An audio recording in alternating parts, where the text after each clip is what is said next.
They have one of the most dangerous jobs in the world.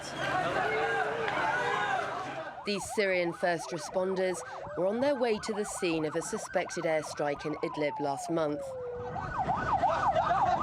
Instead, they became the target themselves.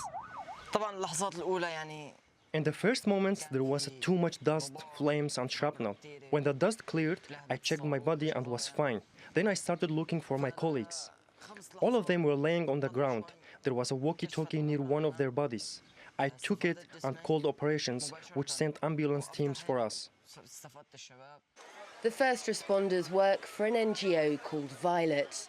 We went to its headquarters in the Turkish border city of Hatay to meet the team responsible for training and managing ambulance staff. In the office, a tribute to their 3 colleagues who lost their lives in the airstrike. It's not the first time, and unfortunately, I don't think it will be the last with targeting humanitarian workers. We have the ambulance lights on the roof of the ambulance, and it's written that ambulance, and the location was open, so it's the location where the ambulance was targeted was open area. So there's nothing to attack except the vehicle.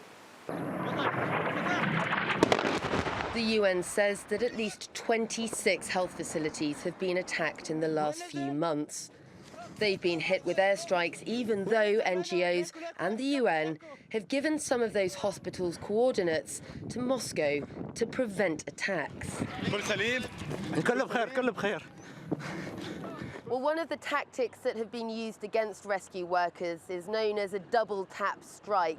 The warplanes hit an area inside Syria, they come around and they hit the area again. Now, these types of attacks on aid workers are violations of international humanitarian law. Despite condemnations from the international community, the regime continues to carry out these kinds of attacks with no repercussions. I would like to tell the world that I'm not a target. This should be communicated on the ground to put an end to the targeting of ambulance, medical teams and civilians.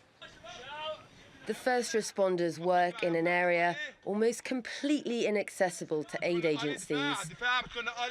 And they're being repeatedly targeted by regime airstrikes. These guys are what you call the heroes team.